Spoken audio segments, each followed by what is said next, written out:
On today's show, LeBron James in Cleveland, part 3. Thoughts on that? Plus, we'll talk a little bit more about a very eventful weekend for the wine and gold. That's all straight ahead in today's edition of Locked On Cavs.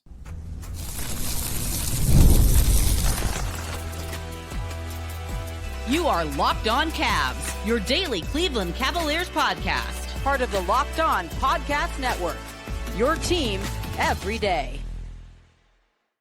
What's up, everybody? My name is Danny Cunningham. You might know me from my time covering the Cleveland Cavaliers, places like my Substack, The Inside Shot, Cleveland Magazine, 92.3 The Fan, and a number of other stops along the way. I want to say thank you to you for making Locked On Cavs your first listen today and every day. You can find the show anywhere you get your podcasts, Apple, Spotify, anywhere else. Make sure you drop us a 5-star rating, leave us a nice review, and of course, be a friend. Tell a friend about Locked On Cavs. Make sure you're subscribed.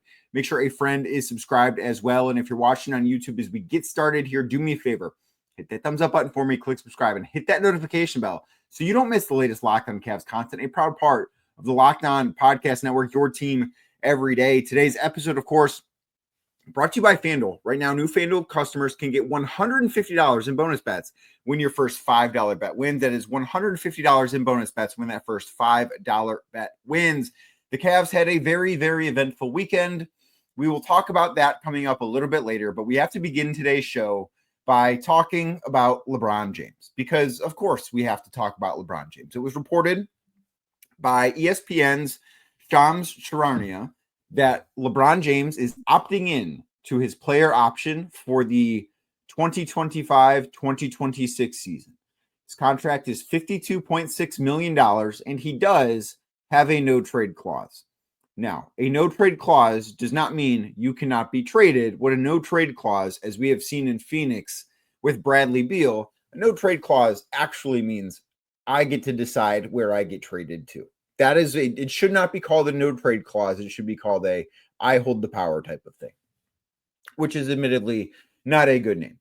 But speculation that LeBron would potentially want to be traded really took off like wildfire on Sunday because of some quotes that his agent, Rich Paul, the CEO of Clutch Sports, gave to ESPN.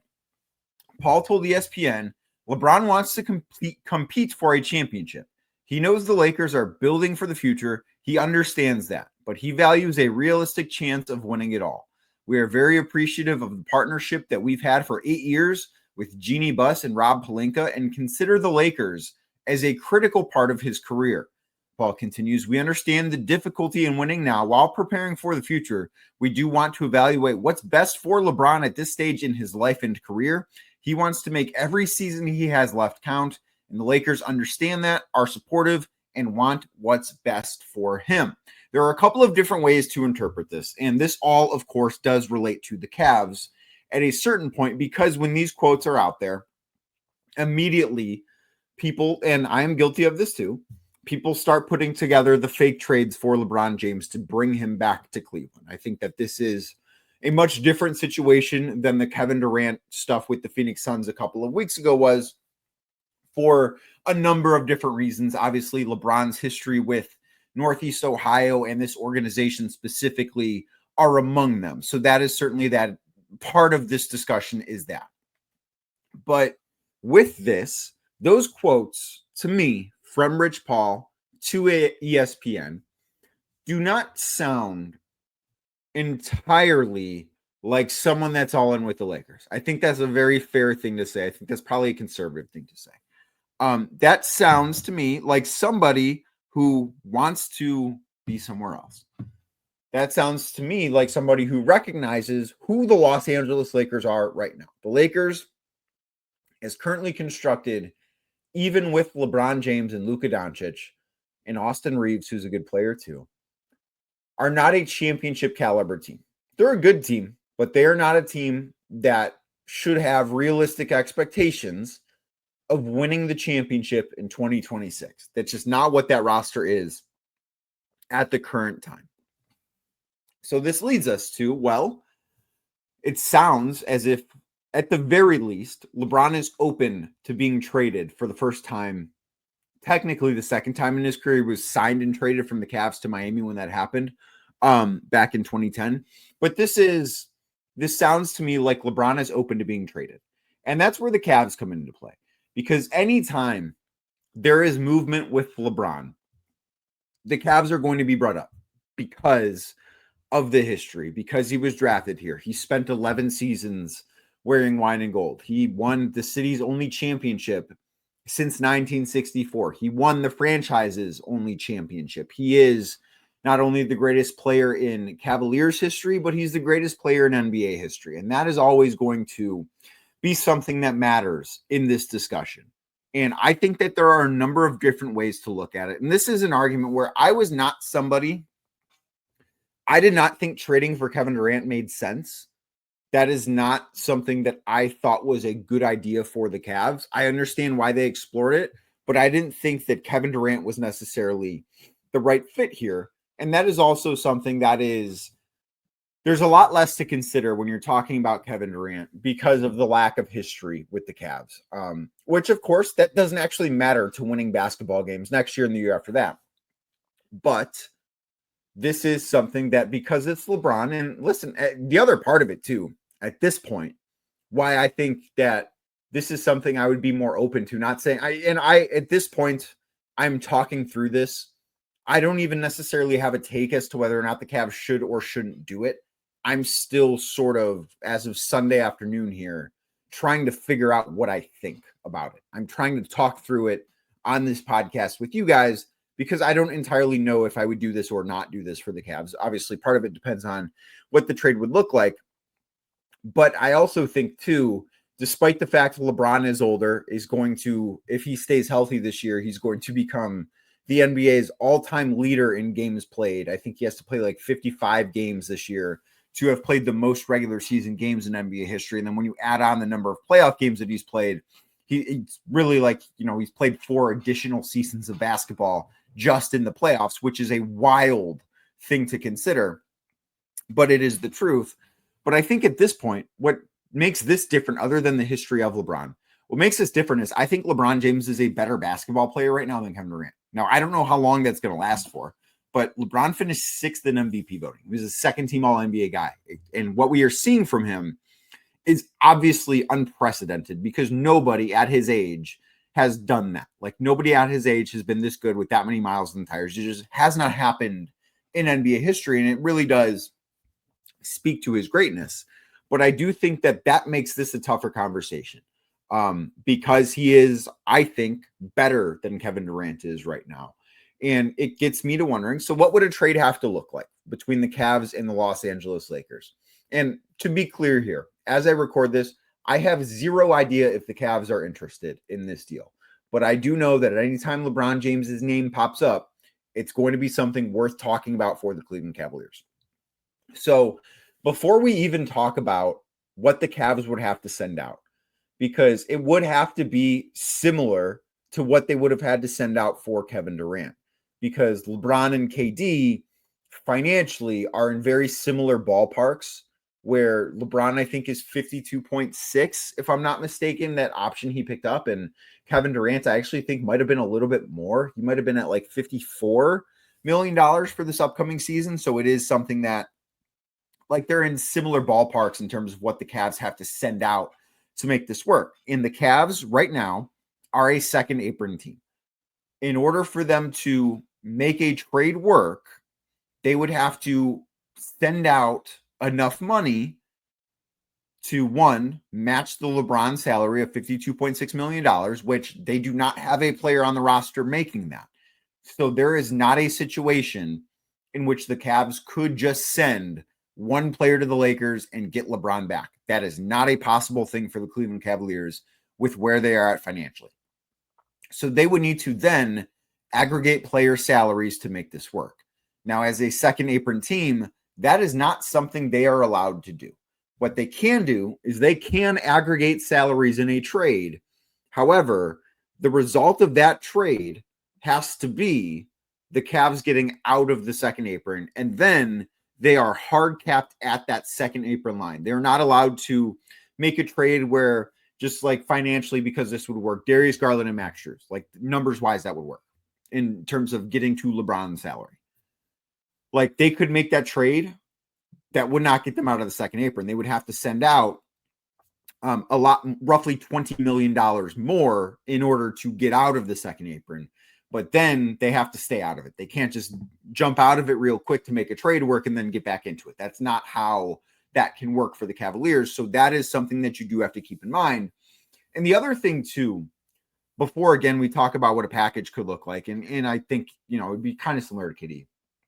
With LeBron's age, with the fact that he's going to turn 41 in December, before I think that the Cavs would even have to consider whether or not they would want to put framework of a deal together, I do think this would have to be a thing where they get a 2-year commitment from LeBron James, because I do not think, for as great as LeBron still is, for everything that he's done for Cleveland, for Northeast Ohio, for this organization, for the NBA, I don't think the Cavs can break up this core, which they would have to do, for 1 year of LeBron James. I don't think that they can do that. This is a team that won 64 games. They failed in the playoffs, yes, and we've talked about that a ton on the show. But they cannot break up this group for 1 year of LeBron James. That is too much of a risk. If you get a 2 or 3 year commitment from LeBron, and of course that is a giant risk too, because we have no idea what LeBron is going to look like this upcoming season, recovering from an MCL injury that he had in the playoffs, let alone what he's going to look like in the 26-27 season or the 27-28 season if he's still playing in the NBA.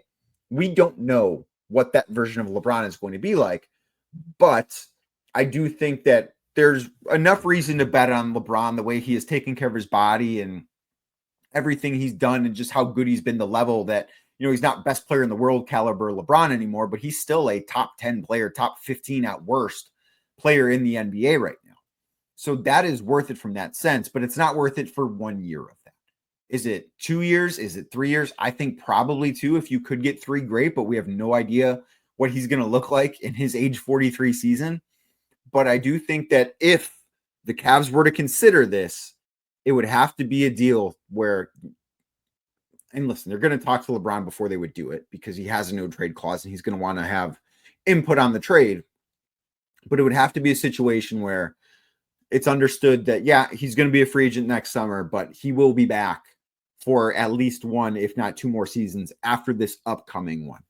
Any deal that would happen would have to include Darius Garland, probably would have to include Jared Allen, Max Strus, DeAndre Hunter. Those are the guys that you are looking at as guys that would have to be sent out in order to make a LeBron trade happen. I've not found the deal yet that works in the trade machine. It's very complicated with where the Cavs are at financially. And if I'm the Cavs, I don't even know if I do it.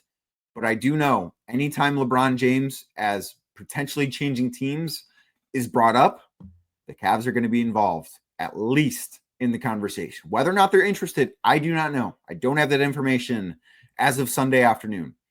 But I do know they're going to be brought up by fans, by everybody, anytime LeBron James might change teams. And that, I think, is warranted. So I thought this discussion was warranted. Now, the Cavs did actually do stuff this weekend. They signed Sam Merrill. They traded for Lonzo Ball. Means some stuff for some other guys. We are going to talk about the Sam Merrill contract next right here on Locked On Cavs. Today's show is brought to you by FanDuel. Summer sports are in full swing, and whether you're all about baseball, which, oh man, the Local 9 is not having a good time right now, guys. You are, however, having a good time on FanDuel if you're betting their team unders, because my goodness, can they not score? It is a tough watch. It's bad offense. Very bad offense.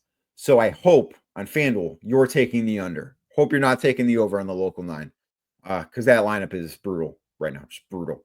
So maybe you're about baseball. Maybe you're about golf, which excellent tournament wrap up on Sunday afternoon, or some high-stakes soccer action. I have no idea what's going on. But FanDuel, the best way to make every game, no matter the sport, even more exciting. You're already following the action, so why not make it a little bit more thrilling? Because with FanDuel, you can get in on the game while your friends are getting sunburned on the beach. I'll tell you what, watching our baseball team try and hit kind of feels like getting sunburned on the beach right now. Not a good time. So if you're new to FanDuel, new customers right now can bet just $5 and get $150 in bonus bets if your first bet wins. Again, bet $5, get $150 in bonus bets if that first $5 bet wins. Open the FanDuel app today or visit FanDuel.com. That is FanDuel.com to get started today. Thank you again for making Locked On Cavs your first listen today and every day. You can find the show anywhere you get your podcasts, Apple, Spotify, or anywhere else. And over the weekend, of course, the Cavs made a trade. They also, hours after making the trade, and I did cover my initial thoughts on the Lonzo Ball for Isaac Okoro swap earlier this weekend. I put an episode up on Saturday afternoon, and then a few hours later, Sam Merrill agreed to a new contract with the Cleveland Cavaliers, a 4-year, $38 million deal. Sam is making roughly $9.5 million per year. And I do want to say, really, before we get into this discussion and what it means for the Cavs and all that, Sam Merrill, I saw this somewhere. I don't know where I saw it, and I wish I could give credit. And I'm going to believe that it's accurate. I didn't fact check this. Maybe I should have. I don't know. But with this contract, Sam Merrill becomes the highest paid last pick in the NBA draft ever. That's a really, really cool thing. I think that, regardless of your opinion on Sam, and I think if you listen to this show, you know that I'm probably a little bit higher on Sam as a basketball player than the consensus. I just think he brings a lot to the floor on both sides. So I understand that I'm just a little bit higher on Sam as a player than the consensus is. So I get that. But regardless of the opinion of Sam as a basketball player, I think it's a really cool success story to go from the 60th pick in the NBA draft to kind of being out of the league and then being the first overall pick in the G League draft by the Cleveland Charge a couple of years ago to now signing a $38 million contract. Like, that's a really, really cool success story. That is something that doesn't happen all that often. So that is, I think, a really cool thing for Sam. It's a really cool thing for the NBA. Just like in general, I think it's a really cool story. But in getting into this, I did not think Sam would get $9.5 million per year. I know I talked about this a little bit on Saturday before he signed that deal. I thought that the Lonzo Ball trade made it less likely Ty Jerome would return. Not, impossible. But I did think the Cavs were going to have to pick between Sam and Ty. And part of the reason why I explained on Saturday that I thought it would be Sam was because I thought Ty was going to be making a lot more money than Sam Merrill. And I still believe that. I think Ty is going to probably be making the full mid-level exception, roughly $14 million next year. And I don't think the Cavs wanted to pay him that much money. I'm not so sure that he is worth $14 million. I think he should go get paid whatever he can, especially as somebody that would be another very good success story, much like Sam, even though he was drafted in the first round, but his career really didn't get started until this past season. But I'm not sure that the Cavs were comfortable with that number. I thought Sam would get around like $7 million annually, somewhere in that ballpark. I didn't think he would get 9.5. But what I do think too matters here, and this is not a discussion for right now. This is a discussion we will probably not revisit until a year from now, maybe even longer. But I do look at this and say, okay, this is a trade, or this is a deal. Sorry. This is a contract that could be tradable in the future. So that is something that is worth thinking about. Now, I obviously, as I just explained, I think Sam is a very good piece of this basketball team. I don't think he's an essential piece, but I think he's somebody that does make this team better. On the surface, I like this move for the Cavs. I personally would have prioritized bringing Sam back over bringing Ty back, especially when you consider how much money both guys are going to be making. I think that this is a better this is the direction I would have gone if I were Koby Altman, because of the way that Sam stretches the defense. And I will get to something with the Lonzo Ball trade coming up in a second that I do think that this series of moves does. But now with Sam being back, one, that is somebody that Kenny Atkinson loves. Like, I really think Kenny loves having Sam on this roster. I think he views Sam as somebody that's incredibly flexible. I would like to see Sam play more shooting guard than small forward, but Kenny plays him at small forward a lot. And I know that he kind of speaks, because it is something I've asked him about. He does kind of speak about it being, well, they're not really necessarily playing certain positions out there, but the core principle of it for me is I would like to see him defend fewer small forwards than he defended during last season. I'd like to see him defend more guards, because that's just like not a size mismatch the way defending small forwards is for him very often. So I do think that Kenny likes what Sam brings on both ends of the floor. Obviously, that's a good thing. The other thing this means, I really don't see a way, unless the market drastically changes, which of course free agency begins today. If this is Monday, I'm recording this on Sunday, but when I say today, I mean Monday, obviously. Unless the market drastically changes, I really don't see a way that the Cavs bring back Jerome. I think he's going to get a substantial pay raise. I think he's probably going to be around that $14 million a year. Now, if that falls through, and I believe Mark Stein and Jake Fisher have said that the Clippers are potentially a team for Ty. Memphis is potentially a team for Ty. Charlotte, although they traded for Colin Sexton today, they could have been a team for Ty. So maybe his market disappears. I don't know. I wouldn't expect that to happen. If it does disappear and he is making significantly less than anticipated, then maybe this conversation gets revisited. But as of right now, I find it very, very, very difficult to see how Ty Jerome could be back on the Cavs. I would bet that he's expecting to get close, if not all of the mid-level exception from somebody.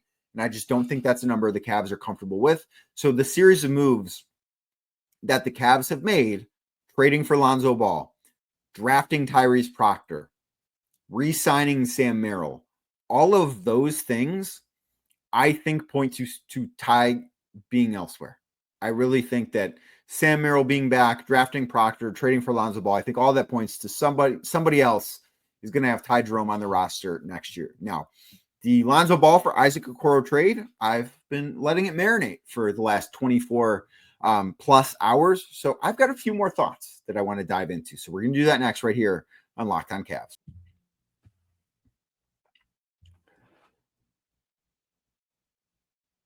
Thank you again for making Locked On Cavs your first listen today and every day. Like I said earlier, if you're watching on YouTube, hit that thumbs up button as we continue on here on Locked On Cavs. So on Saturday, the Cavs traded Lonzo Ball for Isaac Okoro, or traded Isaac Okoro in exchange for Lonzo Ball, Of course, then signed Sam Merrill to his new deal, which means Ty Jerome is going to be somewhere else. And I don't know that the Cavs are that much better, if at all. I think the Cavs are now different.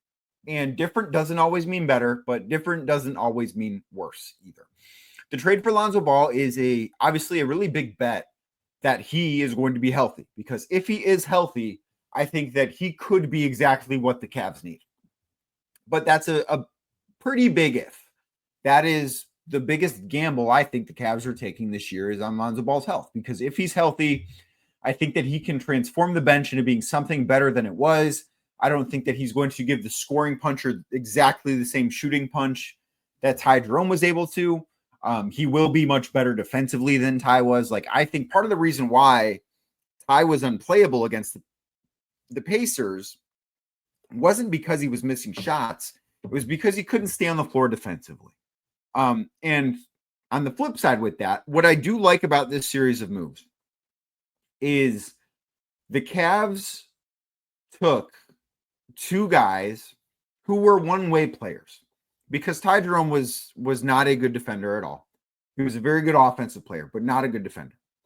Isaac Okoro, a very good defensive player, but somebody that opposing teams, when it mattered, were not going to defend.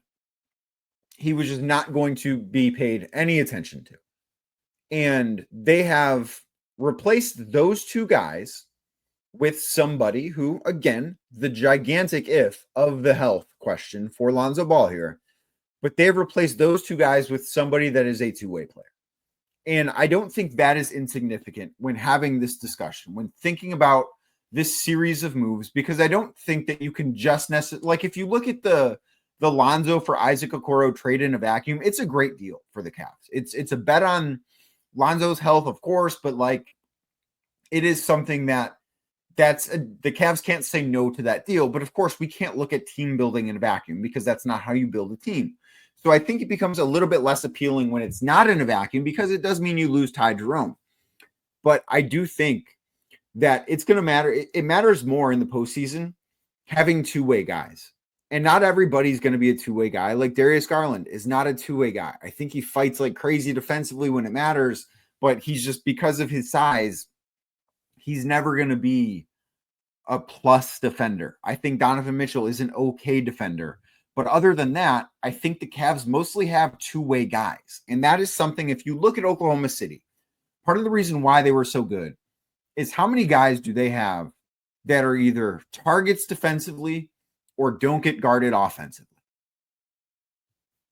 It's not a long list, right? Like not everybody is MVP caliber offense, but they don't exactly have guys that you can just leave to double SGA when the Thunder are on offense. And times it felt like they had 5 all-defense players on the floor, where the Cavs aren't going to be able to get to that level of two-way playability because of Darius Garland and Donovan Mitchell. And like the fact that Shai Gilgeous-Alexander is 6'5" gives him an advantage, even if he's not one of, in my opinion, not one of the best defenders in basketball. I know what some awards voting might say, but I don't necessarily view him as a great defender. He's fine. So with that, this is something that these moves, while probably take away a little bit, I don't know that it makes the Cavs better. Again, losing Ty Jerome hurts. I don't know that they're in a better position. I don't think they're in a worse position. Now, obviously, the bet on Ball's health is the big one. But I think they're different. I can't say they're better. I can't say they're worse. But I know for sure they're different. I know that the Cavs are going to look much different when Lonzo Ball is running the second unit than they looked with Ty Jerome running the second unit. I know that now they're not going to have guys that opponents can just leave alone when the Cavs are on offense, right? Like if you go through the projected rotation for the Cavs at this point now, and this, I know Lonzo is not, he's not Ty from a shooting perspective, but I do think he is a big improvement over Ty from a ball handling and passing perspective at that position. So Lonzo, despite the fact that maybe he's not a great shooter, he's a fine shooter. I think he's probably a little bit better than Isaac, but he's a fine shooter. But the fact that he's going to have the ball in his hands so much and is such a good playmaker, he's not somebody you can ignore offensively. And he is certainly a plus level defender at that position and brings some good size to the backcourt, which is something the Cavs do need. Because I was having this discussion with somebody the other day that Ty is not a small guard. He's 6'5". He's a good size guard, but he is somebody with his shot selection, primarily the number of contested floaters that he takes and made pretty frequently until it mattered against the Pacers. And he just could not figure out how to make them. Because of that, I think he kind of plays smaller than he is because he's not because of the shots that he takes and because he's a minus defender. He doesn't play like a 6'5" guard where, for instance, Donovan Mitchell is 6'2", 6'3", because of his wingspan and his athleticism. I think he actually plays a little bit bigger than he is, where Ty is the opposite. Well, Lonzo plays at his size. Like he plays as a 6'6", maybe even 6'7" guard because of the way that he defends. And I think that is something that is a risk I do think is worth taking, but I don't know that it's one you can say, yeah, the Cavs for sure got better with this series of moves. I don't think you can say they for sure got worse either, but I think you can for sure say that the Cavs got different, and different could be the best thing for them in the playoffs. We're not going to know until May because, again, as I've said a number of times, the first round for this team is just going to be a formality. They're going to be really good again. When they get to the second round, they're going to look different next spring than they did this past spring, and maybe it'll work out because of it. I don't know. Time will tell. But overall, I do like I like the risk because there is risk in the moves that they've made. Overall, I like the risk that the Cavs and Koby Altman have made here. I think that in the long run, and it might not bear fruit right away, and again, it is a big bet on Lonzo Ball's health. In the long run, I think that this series of moves will be a good thing for the Cavs, but they're going to be a little bit different for a little while, and they're betting on Lonzo Ball to be healthy. But thank you again for making Locked On Cavs your first listen today and every day. You can find the show anywhere you get your podcasts, Apple, Spotify, or anywhere else. Make sure you drop us a 5-star rating, leave us a nice review, and of course, be a friend, tell a friend about Locked On Cavs. Make sure you're subscribed. Make sure a friend is subscribed as well. And as we get out of here, hit that thumbs up button on YouTube, click subscribe, and hit that notification bell. I will be back tomorrow talking more about the Cleveland Cavaliers.